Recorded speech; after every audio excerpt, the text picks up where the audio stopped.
Spectrum, this is what is called spectrum, यही हमने सीखा। एंड इन द स्पेक्ट्रम हम क्या करते हैं, रेडिएशंस को वेवलेंथ वाइज या फ्रीक्वेंसी वाइज अरेंज करते हैं। जब अरेंज करते हैं उसमें छोटा सा पोर्शन होता है which is visible and we call it visible spectrum या visible part of the spectrum. और बाकी remaining left side right side में सब हमको आँखों से दिखता ही नहीं है। बट ये जो विजिबल स्पेक्ट्रम भी है, ये डिफरेंट कलर कैसे बन जा रहे हैं, ये हमने कैसे सीखा था। सनलाइट सब तरह के रेडिएशन से भरे हुए, उसमें मीन्स सनलाइट में सारे रेडिएशन है। हम बोलते हैं ना अल्ट्रा वायलेट रेज आ रही हैं सन से, तो मीन्स हर तरह के रेडिएशन है उसमें, हर तरह की फ्रीक्वेंसी है। That is why it is called white light. जब इस लाइट को हम एक प्रिज्म में से पास करते हैं, the phenomena is called dispersion of light. As a result हमको राइट साइड में जब बाहर लाइट निकलती है तो हमको डिफरेंट कलर्स मिलते हैं। डिफरेंट कलर्स मिलते हैं मीन्स क्या है, डिफरेंट वेवलेंथ है इन रेडिएशंस की, यही मतलब होता है। अलग अलग रेडिएशंस के वेवलेंथ सबकी अलग अलग, रेड की सबसे ज़्यादा वेवलेंथ है, वायलेट की सबसे कम वेवलेंथ है। ये वेवलेंथ से क्या फ़र्क पड़ा, जब ये इसमें से निकले तो हुआ क्या कि जब लाइट किसी भी मीडियम में ट्रैवल करती है, जैसे जैसे डेंसिटी बढ़ती जाएगी लाइट की स्पीड क्या होती जाएगी, स्लो होती जाएगी।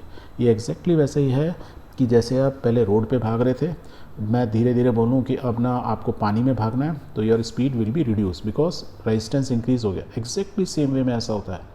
अब तो साइंटिस्ट ने ऐसा कर दिया है कि रेजिस्टेंस इतना बढ़ा दिया कि लाइट की स्पीड लिटरली उन्होंने जीरो कर दी। ओके, तो अभी हमने क्या पढ़ा था टेंथ में कि जब लाइट आती है किसी सरफेस पे, उस पर यदि मैं परपेंडिकुलर करूँ this is the incident angle, और जब वो लाइट मीडियम मीन्स एयर से ग्लास में जिसकी डेंसिटी ज़्यादा है, स्पीड कम होगी, it bends towards the normal, this N and dash, and this is angle of refraction. फिर उसी एंगल में चलती जाती है। जब वो उसकी बाउंड्री में पहुँचती है, again the angle of incident इस बाउंड्री के लिए क्या हुआ I2, और जैसे ही इससे बाहर निकलेगी क्या होगी, स्पीड बढ़ जाएगी। स्पीड बढ़ गई मतलब इस नॉर्मल से अगेन वो बैंड होती है towards the away from the normal इस केस में हो गई M डैश M, ये लाइन के इससे दूर जाती है। अब सच दैट कि जो इंसिडेंट रेट यदि मैं उसको ऐसे एक्सटेंड करता तो ये उसके पैरेलल ही हो जाती है। फिर क्यों, क्योंकि एयर में उसकी वेलोसिटी जो थी वही वेलोसिटी वो अचीव कर लेती है। तो you can say and this phenomena is called dispersion. इसी की वजह से, क्योंकि अलग अलग लाइट की वेवलेंथ अलग अलग होती है, इसलिए उसका ये जो बैंड होता है, जो बैंड होगा, अमाउंट ऑफ बेंडिंग, वो डिपेंड करती है वेवलेंथ के ऊपर। जितनी ज़्यादा वेवलेंथ उतना कम बेंडिंग, जितनी कम वेवलेंथ उतनी ज़्यादा बेंडिंग। तो इसलिए वायलेट सबसे ज़्यादा बेंड होती है। इसलिए वो जब बाहर निकलती हैं तो हमको क्या है, यहाँ पे एक लाइट आ रही थी, यहाँ पे क्या है, बंडल ऑफ लाइट दिखता है। एंड दिस इज, आप ध्यान से देखो, ये सब ना आपको कंटिन्यूस दिख रहा है, आपको डिफरेंशिएट करना बहुत मुश्किल हो रहा है। And such type of spectrum is called continuous spectrum. वो कंटिन्यूस स्पेक्ट्रम जो विजिबल है, जो हमको आंखों से दिख रहा है, बट जो नहीं भी दिख रहा है वो भी इसके चारों तरफ में है, वो हमें दिख नहीं रहा है, ठीक है, बट इट इज़ कंटिन्यूस, कोई वेरिएशन नहीं है। आपको डिफरेंस करना कि कब ग्रीन खत्म हुआ कब येलो स्टार्ट हुआ, इतना बहुत डिफिकल्ट है। तो such type of spectrum is called continuous spectrum. Okay, so इसमें हमने क्या देखा था, दोबारा रिपीट करते हैं कि वाइट लाइट आई। वाइट लाइट आई कहाँ से, सन से आई। तो sun is the source, means source of energy sun. That means sun क्या है, बहुत गर्म हॉट बॉडी है। और हमने क्या पढ़ा था, किसी भी चीज़ को यदि मैं गर्म करता हूँ तो उससे क्या निकलते हैं, रेडिएशंस, मीन्स रोशनी निकलती है। अगेन वी कॉल रेडिएशन या thermal radiations. That means hot body से रेडिएशंस निकलते हैं, और इन रेडिएशंस को मैं यदि प्रिज्म से पास करूँगा तो always what we will get, continuous spectrum. ये तक पहली चीज़ आपको याद होनी चाहिए। क्लियर, ये यहाँ तो क्लियर हुआ, वेरी गुड। अब यदि ये रेडिएशन मीन्स उसमें एनर्जी है, सनलाइट में एनर्जी होती कि नहीं, हमने देखा ही है, काफ़ी गर्म होती है। तो एग्जैक्टली किसी हॉट बॉडी से यदि कोई रेडिएशन निकल रहा है उसमें एनर्जी है। यदि ये एनर्जी को मैं किसी ना ठंडी गैस में से पास करूं, ठंडी गैस मीन्स एक कमरे के अंदर मेरे पास बहुत सारी गैस है, दैट मीन्स उसमें एक पर्टिकुलर, मान लो हाइड्रोजन गैस है, तो हाइड्रोजन के एलिमेंट्स होंगे, एटम्स होंगे, राइट। ऑक्सीजन है तो उसके एटम्स होंगे, मतलब कोई भी एक गैस। मान लो ये गैस है, एक कमरे के अंदर एक गैस का एक एटम है, राइट। हर एटम में क्या होता है, न्यूक्लियस होता है, उसके चारों तरफ इलेक्ट्रॉन होते हैं, depending on type of gas, कौन सा एलिमेंट है, कितने इलेक्ट्रॉन होंगे। आप बस समझने के लिए बेसिक कॉन्सेप्ट समझो। हमने क्या किया, एक कमरे के अंदर हमने एक गैस भर दी। जब भी हम गैस भरते हैं उसमें रेडिएशंस को डालते हैं, मीन्स एनर्जी को यहाँ देते हैं। इनडायरेक्टली वी आर सेइंग कि ठंडी गैस को मैं गर्म करता हूँ, ठीक है। जब मैं गर्म करता हूँ तो उसके गर्म, किसी भी चीज़ को यदि गर्म करते हो, यदि आप ना एक कमरे में खड़े हुए हो और कमरे के नीचे मान लो मैं उसके बॉटम सरफेस को गर्म करने लगता हूँ, तो क्या होगा, आप उछलने लगेंगे बिकॉज नीचे गर्म होने लगा, तो आप भागने की कोशिश करेंगे। एग्जैक्टली सेम वे में एटम में भी होता है। जब इसको हम गर्म करते हैं, किससे कर रहे हैं, रेडिएशन के थ्रू गर्म कर रहे हैं। गर्म कर रहे हैं तो ये बेचारे जो इलेक्ट्रॉन भाग रहे हैं ये ना परेशान होने लगते हैं। जब ये परेशान होने लगते हैं तो ये अपने बचने के लिए भागते हैं। और आपको ये मालूम है कि न्यूक्लियस के पास जो ये बोल रहे हैं शेल या ऑर्बिट, जो सबसे पास वाला ऑर्बिट होता है उसकी एनर्जी कम होती है, उससे बाहर वाले की थोड़ी सी ज़्यादा होती है, उसके बाहर वाले की और ज़्यादा होगी। तो जब हमने क्या किया, हम एटम्स को एनर्जी दे रहे हैं। जब एनर्जी देंगे तो क्या होगा, कौन लेगा, इलेक्ट्रॉन उसकी एनर्जी गेन करेंगे। तो एनर्जी जब गेन करेंगे तो ये सेकंड वाला क्या होगा, इलेक्ट्रॉन, वो थर्ड वाले में चला जाएगा। थर्ड में यदि हुआ तो वो फोर्थ वाले में चला जाएगा। Means they are gaining energy. Energy तो कांस्टेंट है, कहीं ना कहीं तो जाएगी। जब मैं गैस को गर्म कर रहा हूँ तो एनर्जी कहाँ जा रही है, एटम्स में। एटम्स में कहाँ जा रही है, इलेक्ट्रॉन में। इलेक्ट्रॉन में कैसे जा रही है, वो अपने ऑर्बिट को, they are moving to the higher orbit. और higher orbit means the orbit having a higher energy. But जब ये ऑर्बिट में जब हायर एनर्जी इन्होंने ऑब्जर्व कर ली और मैं इसको फिर छोड़ देता हूँ, रेडिएशन को बंद करता हूँ, तो गैस क्या होगी, ठंडी होगी। गैस ठंडी होगी तो उसके एटम्स क्या होंगे, ठंडे होंगे। ठंडे होंगे मीन्स ये जो इलेक्ट्रॉन हायर एनर्जी पे वापस अपने स्टेबल फॉर्म में आना चाहेगा, क्योंकि गैस हमेशा अपने सेम स्टेट में रहना चाहती है। That is the normal thing. जैसे ही उसने अपनी वापस अपने उसमें आया तो मीन्स हायर से लोअर एनर्जी में आया इलेक्ट्रॉन, अगेन थर्ड से सेकंड में आ गया। अभी थोड़ी देर पहले क्या था, ये थर्ड में मूव कर रहा था। क्यों थर्ड में मूव किया, क्योंकि हमने इसको एनर्जी दी। जब ठंडा होने लगा तो वापस आ गया। जब वापस आएगा तो क्या है, वो एनर्जी कहाँ रिलीज़ होगी, तो energy is released. Energy release means in the form of radiation. Energy means क्या होता है, रेडिएशन। तो ये भी हॉट गैस जब ठंडी हुई तो क्या हुआ, उसने एनर्जी रिलीज़ की। ठंडी गैस को मैंने गर्म किया तो एनर्जी ऑब्जर्व की। एनर्जी ऑब्जर्व की तो इलेक्ट्रॉन हायर ऑर्बिट में गए। यहाँ तक क्लियर। तो ये यदि आपको क्लियर है तो लेट्स अंडरस्टैंड कि इसमें दो चीज़ें हुई। एक, हमने जब एनर्जी दी तो इसने एनर्जी कुछ एब्जॉर्व की। जब हमने गर्म को छोड़ दिया, ठंडा हुआ, तो इसने एनर्जी रिलीज़ की, इमिट की, तो इमिशन। तो ये जो एनर्जी इसने ऑब्जर्व की या इमिट की, उससे हम यदि स्पेक्ट्रम बनाएं तो दो तरह के स्पेक्ट्रम बनेंगे, इमिशन एंड ऑब्जर्प्शन स्पेक्ट्रम। इस कॉन्सेप्ट को ऐसे समझते हैं कि हमने क्या देखा लेफ़्ट साइड में, कि किसी भी हॉट बॉडी या ब्लैक बॉडी से यदि उसके रेडिएशन को मैं प्रिज्म से पास करता हूँ तो we get a continuous spectrum. ये लेफ़्ट साइड में जो स्पेक्ट्रम बनाया है सनलाइट का, यहाँ पर आपको हमने कलर जो है ना बिल्कुल एकदम यूनिफॉर्मली दिखाया। बट ये बेसिकली क्या है, पास पास की लाइन है जिनका कलर चेंज होता है। कलर चेंज मीन्स रेडिएशन की स्ट्रेंथ चेंज होती जा रही है, राइट। स्ट्रेंथ चेंज हो रही है मीन्स उसकी वेवलेंथ और फ्रीक्वेंसी चेंज हो रही है।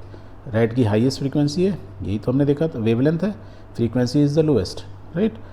वही हो रहा है। तो हम लाइन से ड्रॉ कर सकते हैं। तो it is a continuous spectrum या कंटिन्यूस लाइन स्पेक्ट्रम मैं बोल सकता हूँ, कह सकता हूँ कंटिन्यूस लाइन है, कोई गैप नहीं है किसी बीच में। दिखाने के लिए मैं आपको एक गैप सा कुछ दिखा रहा हूँ, अदरवाइज इट्स मोर और less like this, but it is made by how many, it was made by lines only. Okay, यहाँ तक क्लियर। अब हम क्या करते हैं, अपने उसमें आते हैं, एक कमरा लेते हैं, उसके अंदर कूलर गैस भर देते हैं। कोई भी गैस हो सकती है, right, irrespective of the gas, उसको भर दो। अब हमने यही रेडिएशन को ठंडी गैस का जो कमरा है उसमें से पास किया, तो ये क्या होगा, ठंडी गैस क्या होगी, गर्म होगी ड्यू टू रेडिएशन, इसमें एनर्जी है। दैट मीन्स ये गैस कुछ एनर्जी ऑब्जर्व करेगी। कौन करेगा, इलेक्ट्रॉन्स, रिमेंबर। अब इसने कुछ एनर्जी ऑब्जर्व कर ली। अब मैं प्रिज्म से पास करता हूँ तो मुझे कंटिन्यूस तो नहीं मिलना चाहिए, कुछ एनर्जी ऑब्जर्व हुई तो क्या मिलेगा, मुझे इस टाइप का स्पेक्ट्रम मिलेगा जिसमें मुझे ना बीच बीच में खाली लाइंस दिखेंगी। मीन्स ये टाइप के डिफरेंट फ्रीक्वेंसी या डिफरेंट वेवलेंथ के जो रेडिएशन है वो ऑब्जॉर्व हो गए। तो इस टाइप के स्पेक्ट्रम को क्या बोलते हैं, absorption line spectrum. It is a line spectrum, this is continuous line spectrum, this is absorption line spectrum. यहाँ पे ऑब्जर्व हो गए, क्यों हो गए, क्योंकि रेडिएशन को हमने एक कोल्ड गैस से पास किया, उसने कुछ एनर्जी ऑब्जर्व कर ली। अब जब ये गैस गर्म हुई तो फिर ठंडी भी होगी, हमने ये रेडिएशन मानो हटा देते हैं। अब ये गैस जब ठंडी हुई तो ये एनर्जी रिलीज़ करेगी। तो इसने जो एनर्जी रिलीज़ की ना, उसको हमने क्या किया, एक प्रिज्म से पास किया। तो जो इसने एनर्जी ऑब्जर्व की थी वो वापस प्रिज्म से जब देखोगे तो वो इस टाइप से लाइन आ जाएगी। मीन्स यहाँ ऊपर जो है वाइट दिख रहा है, ये जो एनर्जी ऑब्जर्व हुई थी वो एक्चुअली में ये लाइंस थी, ये एनर्जी ऑब्जर्व की थी। यहाँ पे ये जो कुछ ऑरेंज वाली वो ये थी। तो इस टाइप का क्या हुआ, इसने गैस ने गर्म से जो ठंडी हुई तो उन जो इमिशन हुआ किससे, इलेक्ट्रॉन जब हायर लेवल से लोअर लेवल में आए तो उन्होंने एनर्जी को रिलीज़ किया, इमिट किया। तो this type of spectrum is called emission line spectrum, क्योंकि जो एनर्जी गर्म से ठंडे होने में इमिट हुई उसको हमने प्रिज्म से पास किया। क्लियर हो गया? तो 3 तरह के spectrum, continuous, absorption and emission line spectrum. अब ये कूलर गैस कुछ भी हो सकती है। For example suppose this gas is helium, ठीक है, और यदि मैं हीलियम का इमिशन लाइन स्पेक्ट्रम बनाऊँ तो वो बताया कैसे दिखता है, वो एग्जैक्टली ऐसा दिखता है। नॉर्मली हम क्या करते हैं, ब्लैक बैकग्राउंड पे, पुराने ज़माने में हमारे पास ब्लैक कलर की वो होती थी, फिल्म होती थी, इसलिए ब्लैक के ऊपर, और ये कलर लाइन आ गई। कलर लाइन मीन्स इसने ये टाइप की एनर्जी ऑब्जर्व की थी, और जब इमिट की तो हमने उसको यहाँ कर दिया, तो इमिशन लाइन स्पेक्ट्रम हो गया। This is the exact spectrum of helium atom. Helium gas के एटम्स हैं इसके अंदर बहुत सारे। और ये जो है ना, मैं कितनी बार भी ये एक्सपेरिमेंट करूँ, जब भी मैं हीलियम गैस में उसको किसी भी तरीके से एनर्जी हो, रेडिएशन के थ्रू दूँ, गर्म करके दूँ, कैसे भी उसको गैस को गर्म करूँ और फिर ठंडा करूँ, तो उससे जो एनर्जी निकलेगी उसका स्पेक्ट्रम हमेशा ऐसा होगा। ये एग्जैक्टली ऐसा ही है, और इसको क्या बोलते हैं, एटॉमिक स्पेक्ट्रा, क्योंकि हीलियम के एटम्स का स्पेक्ट्रा है। हीलियम मीन्स कोई भी गैस इररेस्पेक्टिव है। ये एग्जांपल के लिए हमने हीलियम का एक्चुअल आपको इमिशन लाइन स्पेक्ट्रा दिखाया, and this is atomic spectra, क्योंकि एटॉमिक लेवल में हमने उसको गर्म किया। ओके, ये स्पेक्ट्रा को देख के अब हम बोल सकते हैं कि ये हीलियम ही गैस है। It is exactly same like आपके थंबनेल होते हैं, आपके फिंगर्स के फिंगरप्रिंट बोलते हैं ना, तो ये फिंगरप्रिंट हर आदमी के अलग होते हैं, इसलिए फिंगरप्रिंट जगह जगह यूज़ किए जाते हैं आज की डेट में। तो आप पता लगा सकते हैं कि भैया किसके फिंगरप्रिंट है। पुलिस पता लगाती है ना कोई एक्सीडेंट होने के बाद कि भाई किसने क्या किया था, तो ये फिंगरप्रिंट मैच कराएगी तो मिल जाएगा, पूरी दुनिया में एक ही आदमी होगा। एग्जैक्टली सेम वे में किसी एटम का, किसी उसका यदि स्पेक्ट्रा ड्रॉ करोगे, यदि इमिशन लाइन स्पेक्ट्रा या ऑब्जर्वेशन लाइन स्पेक्ट्रा, वो एग्जैक्टली एक जैसा ही होगा, सेम ही होगा हमेशा। कहीं करो, इंडिया में करो, अमेरिका में करो, मार्स पे करो, वो सेम रहेगा। और ये चीज़ जो है, यदि इसकी जो स्टडी करते हैं उसको क्या बोलते हैं, द स्टडी ऑफ इमिशन और ऑब्जर्वेशन स्पेक्ट्रा इज स्पेक्ट्रोस्कोपी। जो साइंस इन एटॉमिक स्पेक्ट्रा के बारे में बताती है उसको स्पेक्ट्रोस्कोपी बोलते हैं। और इसका ना बेस्ट यूज़ एक ना जर्मन साइंटिस्ट थे, उनका नाम था रॉबर्ट बुन्सन। इन्होंने इस थ्योरी का, इस एक्सपेरिमेंट को बहुत यूज़ किया। As a result he was able to identify few element जो उस समय मालूम ही नहीं थे हमको, जैसे rubidium, caesium, thallium, indium, gallium, caesium. ये 5 elements he was able to identify by using this emission और ऑब्जर्वेशन लाइन स्पेक्ट्रम। समझ गए? मीन्स उन्होंने गैस ली, उनको मालूम नहीं था कौन सी गैस है, वो यहाँ रखी, रेडिएशन पास किए, उनको एक इस टाइप का स्पेक्ट्रा मिला, या ऑब्जर्वेशन स्पेक्ट्रा इस टाइप का मिला। और वो फिंगरप्रिंट है, वैसा कुछ हो नहीं सकता, और ऐसा कुछ अवेलेबल भी नहीं था उस समय, तो उन्होंने उसके नाम ये दिए। क्लियर? अब इसके नाम कैसे देते हैं, ये स्पेक्ट्रा कैसे मालूम चले कि ये लाइन क्यों आई है ऐसे, इसको हम समझ लेते हैं। क्यों एक लाइन नहीं आई, क्यों 4 लाइन आई या 6 लाइन आई, राइट? सो इसको समझने के लिए बेस्ट एग्जाम्पल है लाइन स्पेक्ट्रा ऑफ हाइड्रोजन। सबसे बेसिक एलिमेंट को लेते हैं and we develop over it. आप जैसे जैसे आगे क्लास में जाते जाएंगे you will learn. So excited sample हम लेते हैं। एक्साइटेड सैंपल मीन्स मैंने हाइड्रोजन की गैस ली, मीन्स ये मेरा हाइड्रोजन है। हाइड्रोजन में क्या होता है, एक प्रोटॉन, एक इलेक्ट्रॉन, नो न्यूट्रॉन होता ही नहीं, एक इलेक्ट्रॉन है। इस गैस को मैंने गर्म किया, जब गर्म किया मीन्स वो एक्साइटेड हो गई। किसी चीज़ को गर्म करते हैं तो नेक्स्ट स्टेज में चले जाता है, मीन्स वी से एक्साइटेड है। बोलते हैं ना कोई बंदा बहुत एक्साइटेड है, बहुत एनर्जी बढ़ा हुआ है, राइट? डल नहीं है, एक्साइटेड है, मीन्स फुल ऑफ एनर्जी। तो हमने एनर्जी कैसे दी, इसको गर्म किया, रेडिएशन से किया या किसी भी तरीके से गर्म किया। जब हमने गर्म किया तो उसने कुछ चीज़ को, एनर्जी को ऑब्जर्व किया, और जब उसको फिर ठंडा किया तो उससे इमिशन होगा, और उस इमिशन को हमने क्या पास किया, एक प्रिज्म में से पास किया। जब प्रिज्म में से पास करेंगे तो उसका हमको फिल्म के ऊपर एक देखेंगे तो हमको एक इस टाइप का एक स्पेक्ट्रम दिखेगा। This is called emission spectrum. गर्म गैस को मैंने ठंडा किया, कौन सी गैस की बात कर रहे हैं हम, हाइड्रोजन।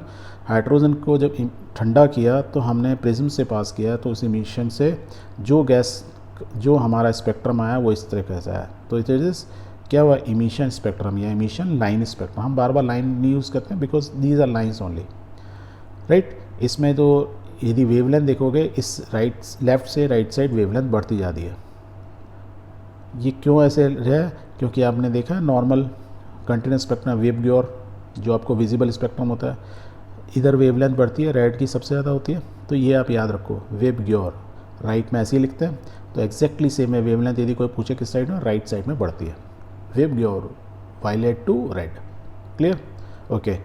दूसरा हम क्या कर सकते थे, सेम चीज़ एक्सपेरिमेंट को ऐसे करते हैं कि वाइट सोर्स लेते हैं, सनलाइट ले लेते हैं, मीन्स वो source of light consist of all type of radiation, right. उसको हम पास करते एक ऐसे एक सैंपल के अंदर से जिसके अंदर क्या भरे हुए हैं, हाइड्रोजन के एटम्स भरे हुए हैं। जब ये इसमें से रेडिएशन जाते हैं तो ये क्या करती है, ऑब्जर्व कर लेती उस हीट को, राइट। और फिर जो ऑब्जर्व हो गया उस लाइट को प्रिज्म से पास करते, इस बार क्या मिलता है हमको, ऑब्जर्प्शन स्पेक्ट्रम मिलता। एग्जैक्टली सेम है, कंटिन्यूस स्पेक्ट्रम के ऊपर ब्लैक लाइन्स हमको दिखती, मीन्स वो लाइन ये देखो ऊपर जो दिख रहा है उसका ऑब्जेक्ट एग्जैक्टली सेम चीज़ है। The only thing is background में हमारा कंटिन्यूस स्पेक्ट्रम है और जो ऑब्जर्व हो गया वो लाइन यहाँ दिख रही है। यदि now here one question comes to my mind and I hope it is there in your mind also, कि सर इतनी सारी ये लाइनें स्पेक्ट्रम में क्यों दिख रही हैं, जबकि हाइड्रोजन एटम में देखें तो खाली एक ही इलेक्ट्रॉन है, ऐसा कैसे हो गया? इस क्वेश्चन को समझने के लिए हमको समझना होगा हाइड्रोजन एटम को, कि हाइड्रोजन एटम में क्या एक न्यूक्लियस, उसके चारों तरफ एक इलेक्ट्रॉन, बट ये इलेक्ट्रॉन जो है फर्स्ट ऑर्बिट में घूम रहा है। दैट मीन्स इसके पास बहुत अपॉर्चुनिटी है, it can move to the second one, it can move to the third one, it can move to the fourth one, and there are N number of infinite number of orbits. जा सकता है। ये किस पे depend करता है कि हमने इसको कितनी एनर्जी दी। अब जितनी एनर्जी दी, जितना ये बाहर गया, सपोज एग्जांपल के लिए कि ये इलेक्ट्रॉन्स यहाँ से फोर्थ तक चला गया, that means now it is as a possibility कि ये डायरेक्ट जब ठंडा होगा तो क्या होगा, तो it can come directly to the first one, एक तरीका ये हो सकता है। और maybe it can come in step, फिर मान लो ये फोर्थ है, फोर्थ से थर्ड में आएगा, थर्ड से सेकंड में आएगा, सेकंड से फर्स्ट ऑर्बिट में आएगा। दैट मीन्स जब भी वो एक ऑर्बिट से दूसरे ऑर्बिट में जा रहा है या वो डायरेक्टली किसी भी ऑर्बिट में आ रहा है, that means it is releasing energy. The moment it release energy, तो उससे हम क्या बनाते हैं, स्पेक्ट्रम बनाते हैं।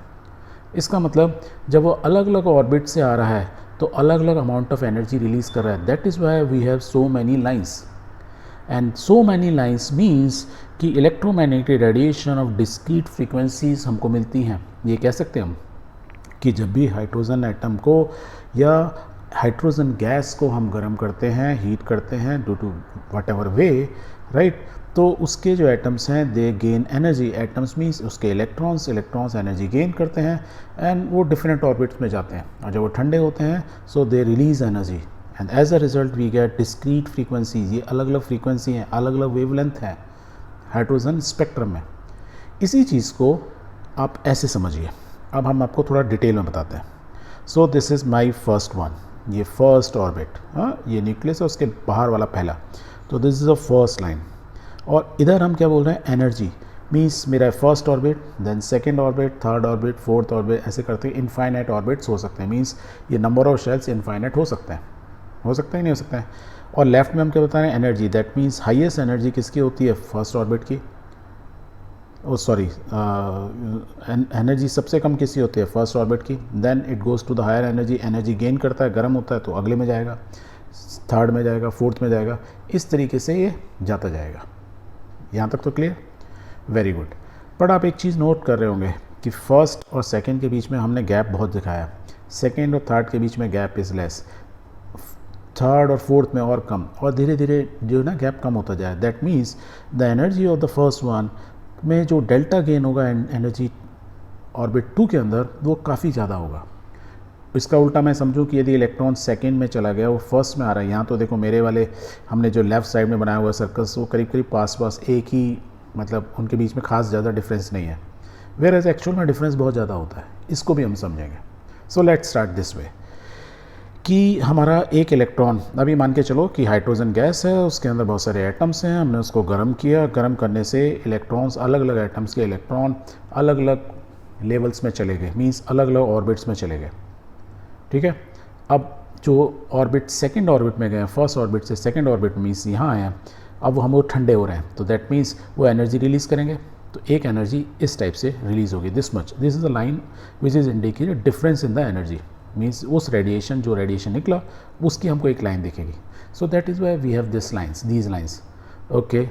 देन ये हो सकता है कि एक थर्ड में गया, वो डायरेक्टली ना कहाँ पे आ जाए, फर्स्ट पे आ जाए, वो बीच में नहीं रुके, डायरेक्ट आया। एक हो सकता है कि फोर्थ में क्या हो, फोर्थ ऑर्बिट से डायरेक्टली फर्स्ट में आ जाए।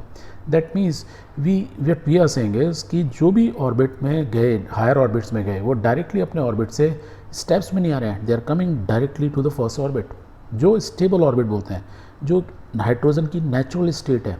मीन्स न्यूक्लियस के सबसे पास वाले ऑर्बिट में इलेक्ट्रॉन्स हमेशा हाइड्रोजन के मूव करते हैं, और कितने इलेक्ट्रॉन होते हैं, एक।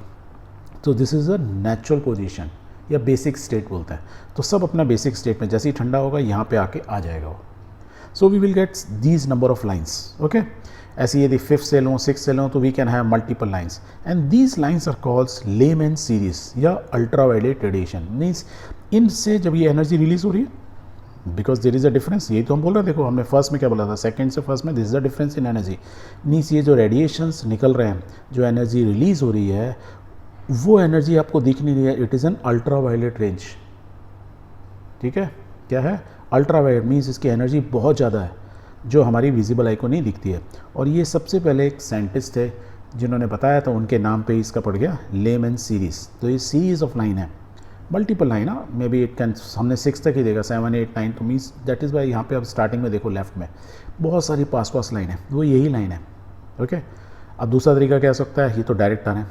दूसरा तरीका ये हो सकता है कि जो थर्ड ऑर्बिट में गया वो पहले सेकेंड ऑर्बिट में, फोर्थ वाला जो है थर्ड की जगह डायरेक्ट सेकेंड में आ जाए। ऐसी इसका मतलब हम क्या बोल रहे हैं, फर्स्ट केस में हमने क्या किया कि हमने कहा कि किसी भी ऑर्बिट में एनर्जी लेके इलेक्ट्रॉन गए हैं, but they are coming direct to the first orbit, so what we are getting is Lyman series. अब नाउ वी आर सेइंग कि सेकेंड ऑर्बिट में जो भी हायर ऑर्बिट में इलेक्ट्रॉन गए हुए हैं, they are coming back to the second orbit, and as a result they are releasing energy. तो पहली जो हमको एनर्जी का डिफरेंस मिलता है, उसकी जो रेंज होती है वो रेड लाइट की होती है, जो उसकी एनर्जी होती है उसकी वो फ्रीक्वेंसी होगी या वो वेवलेंथ होगी। Then green, then we get blue, then we get violet. ये देखो विबग्योर, यहाँ से इधर राइट से स्टार्ट कर दो, विबग्योर मीन्स विजिबल लाइट मिल रही है, ओके। तो इसको इस सीरीज़ को क्या बोलते हैं, Balmer series. Exactly same way में जो थर्ड ऑर्बिट में हायर ऑर्बिट से आके इलेक्ट्रॉन्स आते हैं, दे रिलीज एनर्जी, तो उससे जो हमको एक सीरीज़ ऑफ क्या बोलती हैं लाइंस या स्पेक्ट्रम मिल रहे हैं, उसको बोलते हैं पेस्चन सीरीज़। और ये किस में आ गई, अगेन ये यहाँ तक तो विजिबल रेंज में थी, again it has gone to the infrared, ठीक है। बट आप देखोगे गैप इज़ लेस, तो एनर्जी बहुत कम हो गई। अब इतनी कम हो गई कि आपको क्या हो रहा है, इंफ्रारेड साइड है, वेवलेंथ बढ़ गई तो फ्रीक्वेंसी घट गई, दैट मीन्स एनर्जी घट गई। तो इतनी कम एनर्जी गई आपको आंखों से दिखेगी नहीं। So that is why we have so many lines in the hydrogen spectrum. Clear हुआ, वेरी गुड। तो हम क्या बोल सकते हैं कि line spectras can be expressed in the term of wave number. तो ये जो लाइन की, जो हम लाइन फॉर्म में स्पेक्ट्रा दिख रहा है, या हाइड्रोजन की जो स्पेक्ट्रा दिख रहा है, तो हम बोल सकते हैं कि ये जो लाइन स्पेक्ट्रा है, इनको वेव नंबर्स में भी दिखा सकते हैं कि ये रेडिएशंस निकल रहे हैं, राइट। एक से जब नीचे आ रहा है तो we have a difference in energy, as a result we are getting radiation. और वेव नंबर क्या होता है, इस wave number means opposite of wavelength, तो मीन्स जो रेडिएशन निकला उसकी वेवलेंथ हम बता सकते हैं। और वेवलेंथ कैसे बताते हैं, उसका फॉर्मूला होता है this, the wave number is equal to 109677 multiply by 1/2 square minus 1/n square. हम 2 स्क्वायर क्यों बोल रहे हैं, वी आर स्टार्टिंग फ्रॉम, मतलब 2 एंड अबाव, मतलब इससे ऊपर जितनी भी हैं हम उसको इससे डिफाइन कर सकते हैं। एंड वेयर n क्या है, ये जो n है means n is an integer equal to और ग्रेटर देन 3। मीन्स मैं ये red green yellow means Balmer series, Paschen series में यदि मैं ये रेडिएशंस का इन रेडिएशन की वेवलेंथ या वेव नंबर पता लगाना चाहूँ, I can use this number. एक साइंटिस्ट थे, उनका नाम था जॉन्स रिडबर्ग। उन्होंने ये फॉर्मूला दिया था, इसको उन्होंने थोड़ा और मॉडिफाई किया, एंड ही सेड कि if I put it this way 10967, if I put 1/n1 square minus 1/n2 square, that means now what he has done, he has generalized। तो बोर साहब ने ये किया था, उन्होंने ये सीरीज़ बताई थी, है ना। और जो जॉन्स रिडबर आए, उन्होंने कहा कि नहीं, इसको थोड़ा जनरिक कर सकते हैं फार्मूला को। दैट मीन्स हाइड्रोजन के किसी भी लेवल में किसी भी जो रेडिएशन ये निकल रहे हैं, वेदर वो अल्ट्रावायलेट हो, विजिबल हो या इंफ्रारेड हो, उनकी वेवलेंथ हम इस फार्मूले से पता लगा सकते हैं। यहाँ तक क्लियर। एंड ही सेड कि ये जो नंबर है 109677, क्योंकि ये जॉन्स रिडबर्ग ने बताया था और ये क्या बता रहा है, up to infinity, because n की वैल्यू जो है n, n1, n2, ये n1, n2 ऐसे कराता है, इन्फिनिटी जाता है। तो जिस इसको कांस्टेंट का नाम मैं r करके बोल सकता हूँ, इन्फिनिटी का साइन लगा दिया, एंड जिस बिकॉज जॉनसन रिडबर्ग ने दिया था तो इसको रिडबर्ग कांस्टेंट बोला जाता है। तो इन प्लेस ऑफ दिस ये वैल्यू की जगह आप r ये लिखोगे multiplied by this, then also it is fine. Clear? Okay. अब ऐसे ना, अब तो हमने 3 तक किया, ऐसे 4 तक भी आएंगे। तो ये सीरीज़ ऑफ स्पेक्ट्रम यदि देखें तो सीरीज़ के डिफरेंट माइंड हैं, अलग अलग साइंटिस्ट ने बताया, तो इसलिए लेमन, बाल्मर, पाशमिन, ब्रैकेट एंड पिफर्न ये अलग अलग टाइम पे बताया। But most important thing, lemon जो स्टार्ट होता है कि मीन्स सारे हायर ऑर्बिट से इलेक्ट्रॉन कहाँ आ रहे हैं, फर्स्ट नंबर पे, फर्स्ट ऑर्बिट में। बाल्मर में सेकेंड ऑर्बिट में। बाल्मर, रिमेंबर जो बाल्मर में आ रहे हैं वो क्या है, विजिबल हैं, ये हमारे अल्ट्रावायलेट हैं। इधर क्या हो गए, इंफ्रारेड चले गए, और इंफ्रारेड के बाद तो सब इंफ्रारेड रेंज या उससे ऊपर हायर रेंज में होंगे, तो they are all not visible to us. तो these are the series you always you should remember it.